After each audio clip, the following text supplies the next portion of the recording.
they will say, or they will allege whether the common theories. You know, you have to be also sincere. They will allege common theories, that there's no space. I've been given a gun without bullets. All these issues. Then Mudavadi did it. I think William Somoeruto did it. Even Kalonzo. So what then you do,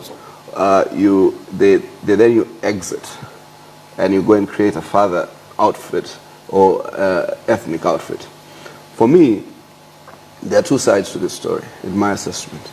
One is the fact that we've tribalized our politics.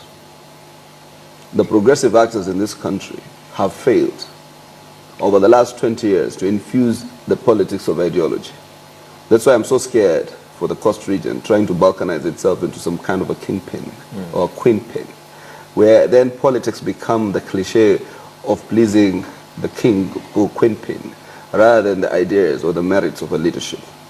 And that is the death of progressive politics in this country, where your profile in a party or in a coalition is the size of your tribe and the size of your wallet rather than the size of your ideas.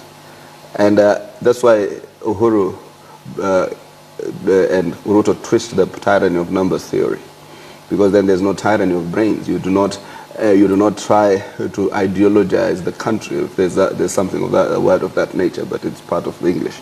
So you try to bring in bear real ideology to the country. So therefore now, my brother ABABU finds it convenient to say the Luyas have been sidelined. And I think what ABABU is also trying to do in this scenario, is a brother, but I'm trying to guess what he's trying to do.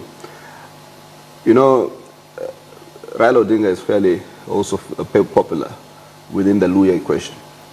And the Luya is one of the most restive question headed into the 2017 election. You cannot negotiate when you're in an outfit like ODM, if you want to be brought onto a table within the Luya nation. So Jirongo will come onto the table because he has his outfit. MDVD will come to the table because he has his outfit. Wetangula will come to the table because he has his outfit. So I think ABABU also wants to come to the table with his outfit, so that when you're talking about galvanizing the Luya nation, you are able to have, because right now in ODM, they can decide to put you in a committee, they can decide to remove you from a committee.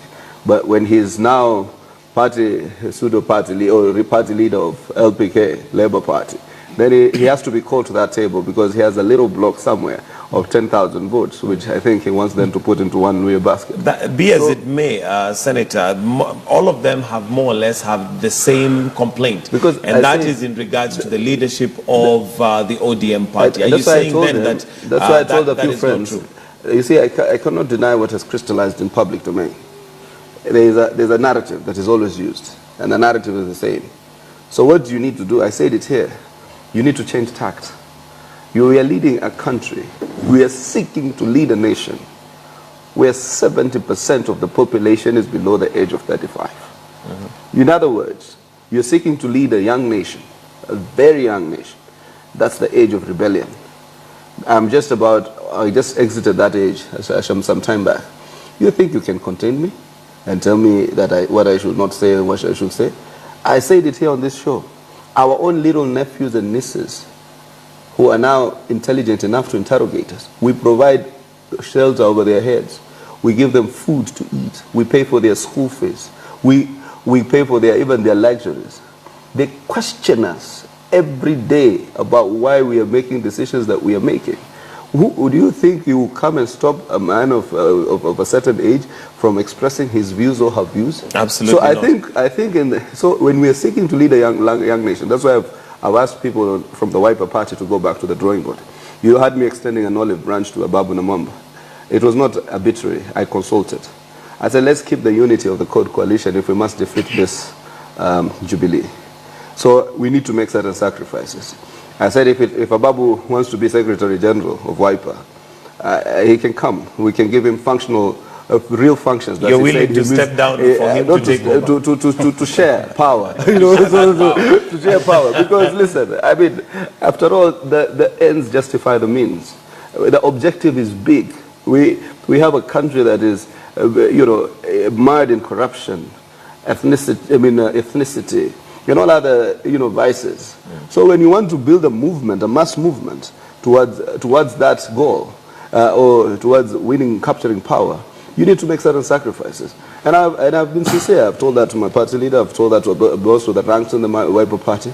And I even told them we may want to change our template in terms of how we deal with rebellion, because it's not working. It is, you come and posit the issue about, in Ukambani, the template is different. In ODM, they say dictatorship. You'd have to do an analysis. In Ukambani, they say development. So everybody has their own narrative. In Coast, my brothers Mashetani and Mungaro, and they also use the issue of development, that we cannot be in the opposition. Let us bring benefit. I even had the part of their raw video the other day in one of the meetings they were in. They were saying, okay, if this area has been an ODM called stronghold for the last God knows how many years, we've not seen any tangible progress. So maybe it's time. So these narratives are being put out there, and we need to counter these narratives.